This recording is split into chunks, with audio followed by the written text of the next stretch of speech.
trying to reach for success. So if it ain't about a house, then I ain't needing the stress. I'm always speaking to an agent, you can see from my text. Just secured our first house, just wait and see what is next. Finally happy about my progress, we got keys to collect. I'll be the plug for the houses, I'ma be the connect.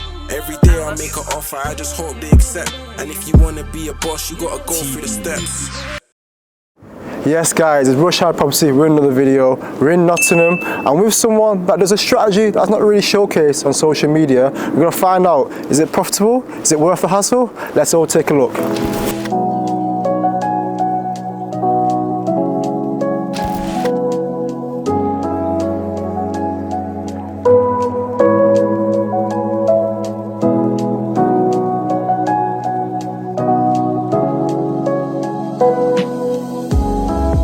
So guys, this is Dan, and Dan has a large portfolio of children's homes in the Nottingham area. So Dan, could you give us a brief introduction of yourself and tell them what type of supported living that you do? My name's Dan, I'm 23 years old. I'm a property developer from Nottingham. I look after 16 to 18 year olds who are in care, looked after by the local authority, and what I do is I provide them with semi-independent supported accommodation. Great introduction. We're in one of your properties now. Would you mind explaining what this provision actually is? Yep, so this is a block of flats. So I've got currently 5 flats here. I will have 2 solo placements, and I will also have a shared facility placement downstairs where we're in now.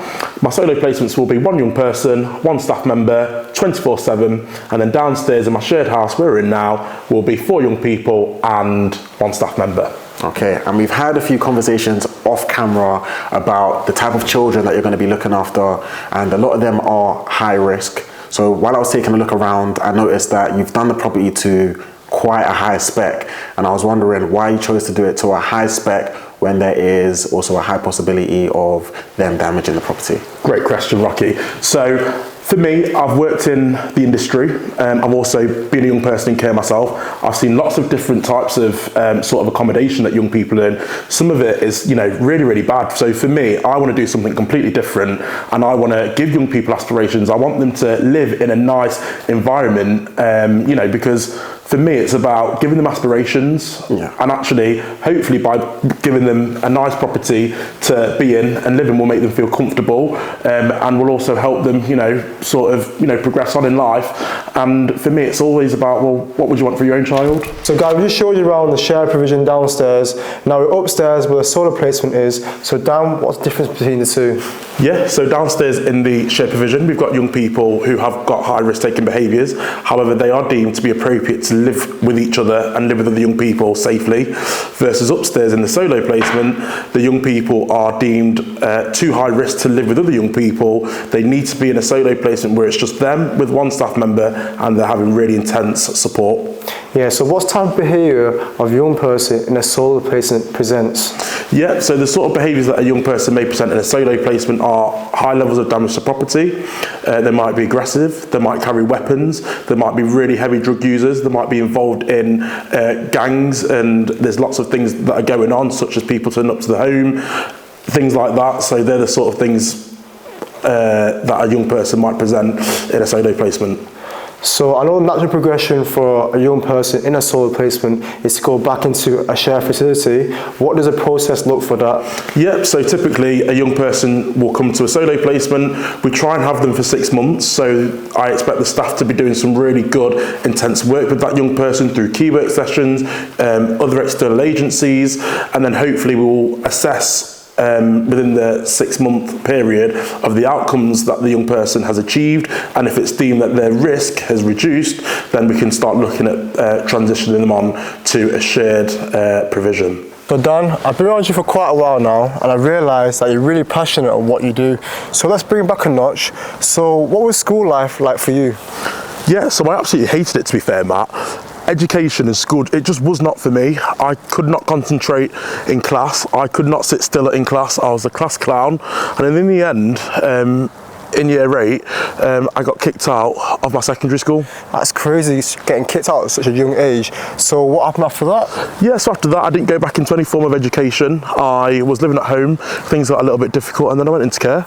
So you went from living at home to care. So what was the transition going from one to another? Yeah, so I sort of left my family home and went into care. I saw quite a lot of negative things in care. Things like, you know, how the homes looked for young people, how the staff were, how they were being, how they were acting. So yeah, it wasn't the best of experiences, to be honest with you, Matt. So would you say the living conditions you experienced has made you choose your strategy? Absolutely. So from when I was in care, I left care when I was 18. When I was 19, I started to work in care with children, but I was still seeing the same sort of things that I was seeing whilst I was in care as a young person. So for me, I started to get really passionate about, you know, setting up my own children's homes, having, you know, my own sort of thing going on, because I wanted to make a difference. I wanted to make it better, and all the experiences that I had when I was in care and then working in care, I've now put that into my company and my homes. So all the negative things that I experienced, they don't happen in mine now. So now you're doing it day in, day out. Do you feel like you're making a difference? Absolutely, Matt. I feel like, you know, I walk into my homes, my staff are just amazing. I've got experienced staff, I've got staff who genuinely care and want to be with the young people.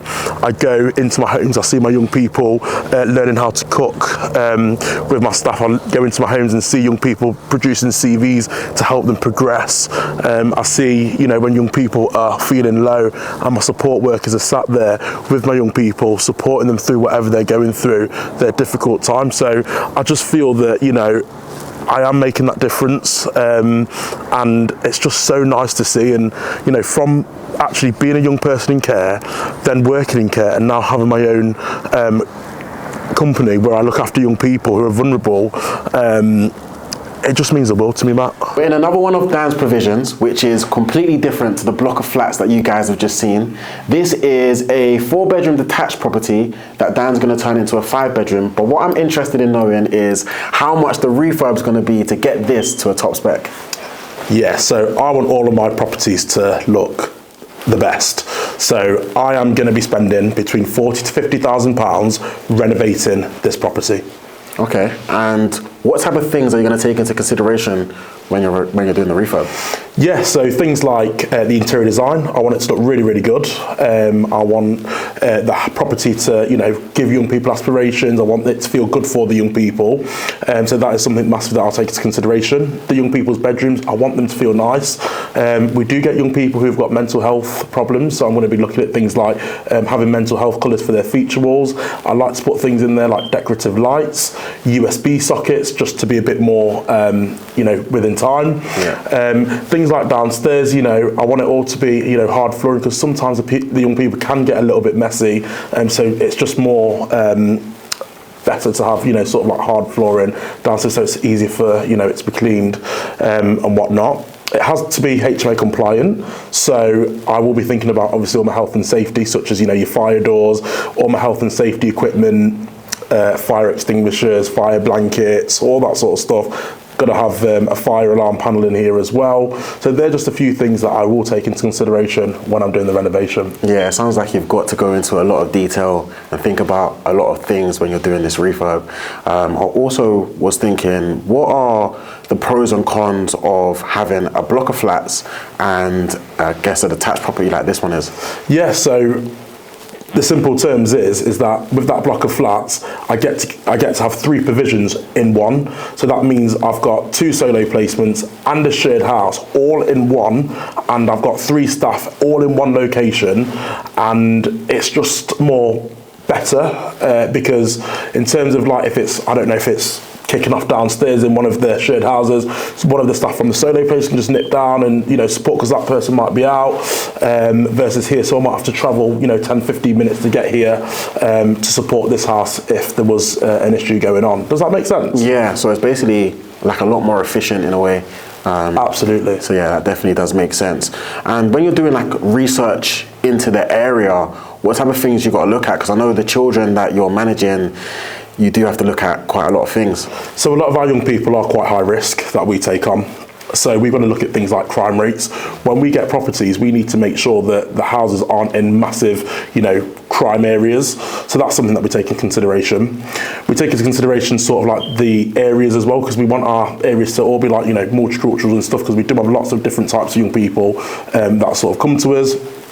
And we also like to think about, the space of our properties, in terms of how big they are, because obviously, we've got 4, 16 to 18-year-olds in our properties. We want to make sure that there's enough room for them and the staff. Oh, thank you for explaining that. We've had a great day with Dan. It's been very educational, and you really inspired us by sharing your journey, your story, and obviously by seeing what you've achieved. Is there anything you want to leave our viewers with? Guys, I'm only 23 years old, and I believe that I've achieved something quite big. If I can do it, so can you. It just started off in my head, and I've just gone out there and executed it. I've put all the right things in place to make me achieve what I've achieved. Do not let anybody tell you that you can't do something. Just go out there and do it. It doesn't matter what it is. And if that doesn't inspire you, I don't know what will. So that's Rush Hour Property. Don't forget to like, comment and subscribe, and we'll catch you guys in the next video.